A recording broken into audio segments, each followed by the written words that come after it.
Welcome back to another edition of Toys I Did Not Own as a Kid. Alright, gang, so today we are going to be talking about G1 Cliffjumper. So I got this little guy. He is actually a re-release from 2001. So this is a re-release from 2001, not the original. And in fact, I think this might even be the keychain one because he's got this little loop here. Anyway, I got this guy at a little consignment store.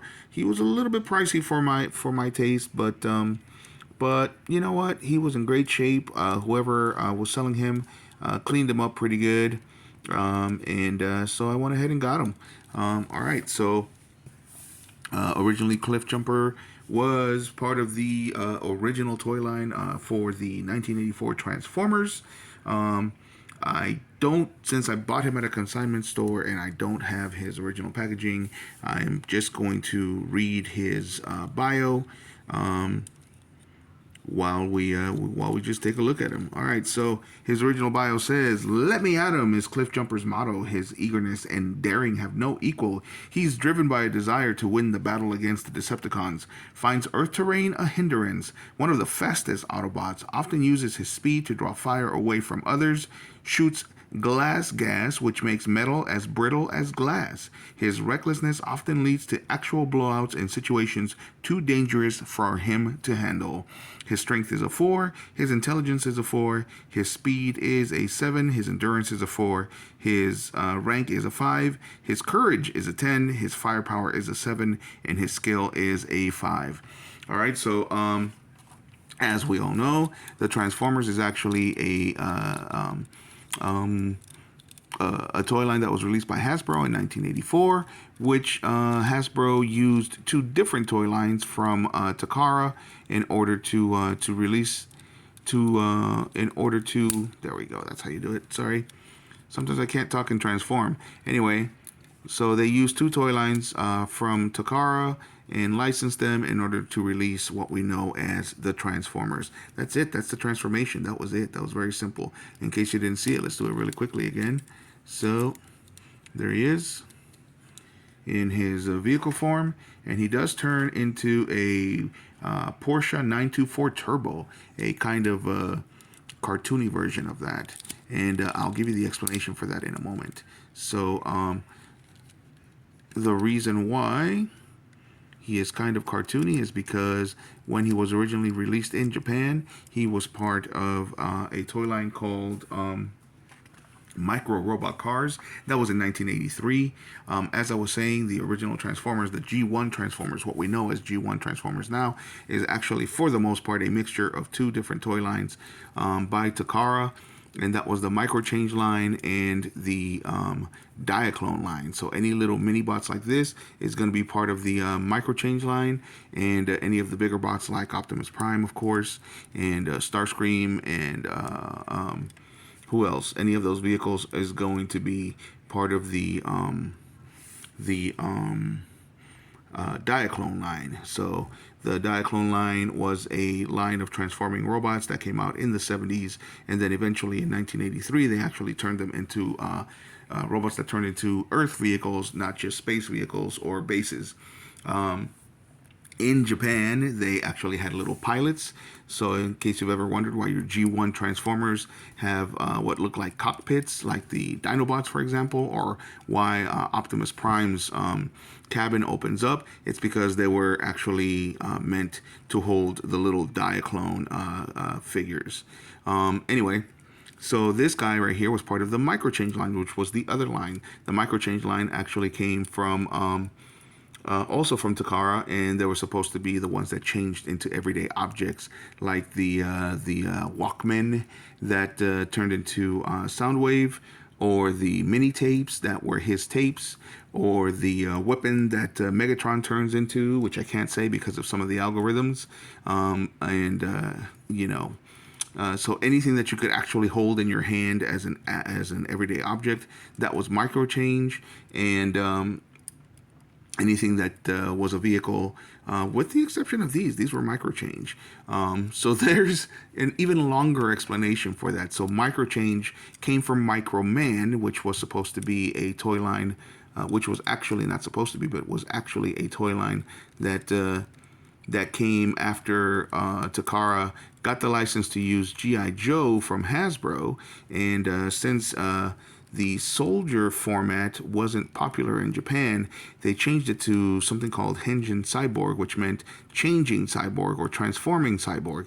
And so they basically gave them robotic clear bodies and costumes that could go on top of those robotic clear bodies that were costumes like clothing that very much like Migos, or actually more like the original G.I. Joe. So they were these costumes that would go on, and so that they could transform, and I put that in quotations, into some of the more popular anime heroes of the time, of the 70s. So then that eventually changed into the robots themselves, or those cyborgs themselves,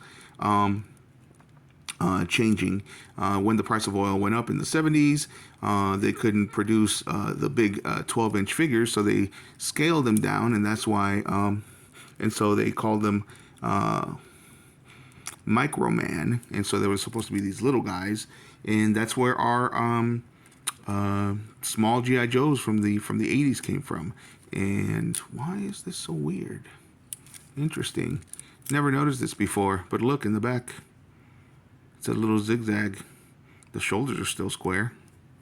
Very cool. Anyway, so I am rambling, but I was in the middle of it, so I might as well finish it. So they changed them into the little Microman, and they were still the little kind of robots. Actually, I have some here. This is a Microman right here.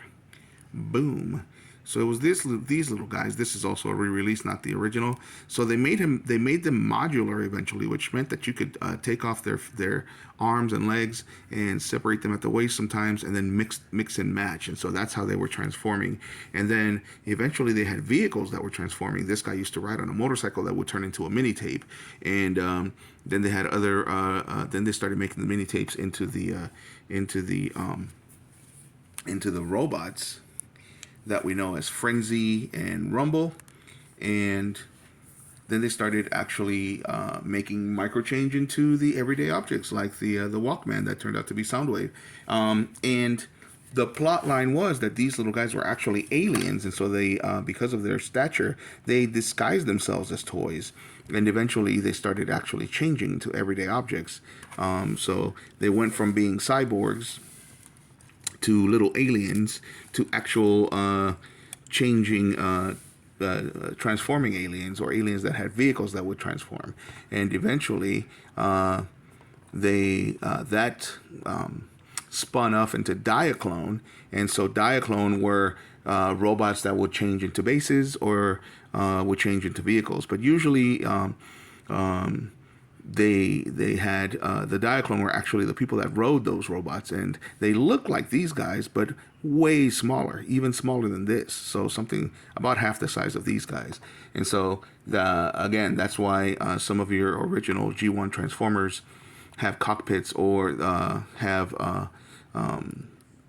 cockpits. So eventually they changed from vehicles, space vehicles or bases that turned into robots, to everyday modern, at the time, modern vehicles, Earth vehicles, like Porsches and VW bugs, and trucks and planes, and even trains. In Japan they had train transformers. We just didn't get those in the States until the 2000s.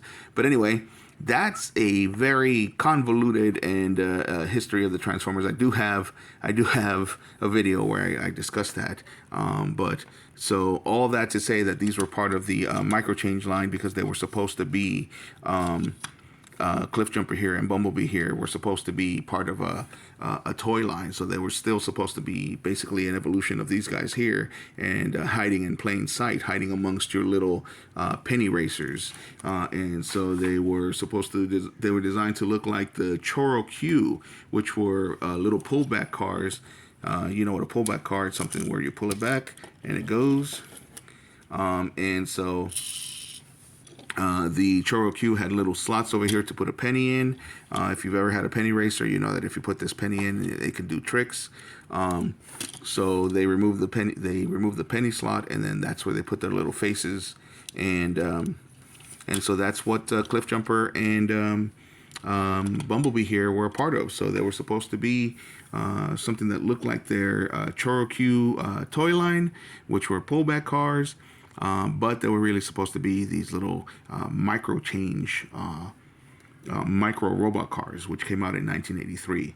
And I don't know if I already said it, but I think I did. But Cliffjumper here turns into a Porsche 924 Turbo, and of course Bumblebee turns into a VW Bug. So sorry, I totally rambled and the video got long. I do apologize for that. Thanks for sticking it out if you made it this far. And as usual, let me know what you think of the video. Hit a like if you like the video, and subscribe if you like the content. But as usual, also in the comments, let me know what you guys think of this figure. Did you ever own an original Minibot, an original Cliffjumper? And if not, why not? And let me know what you guys think of this one. Thanks for watching, gang.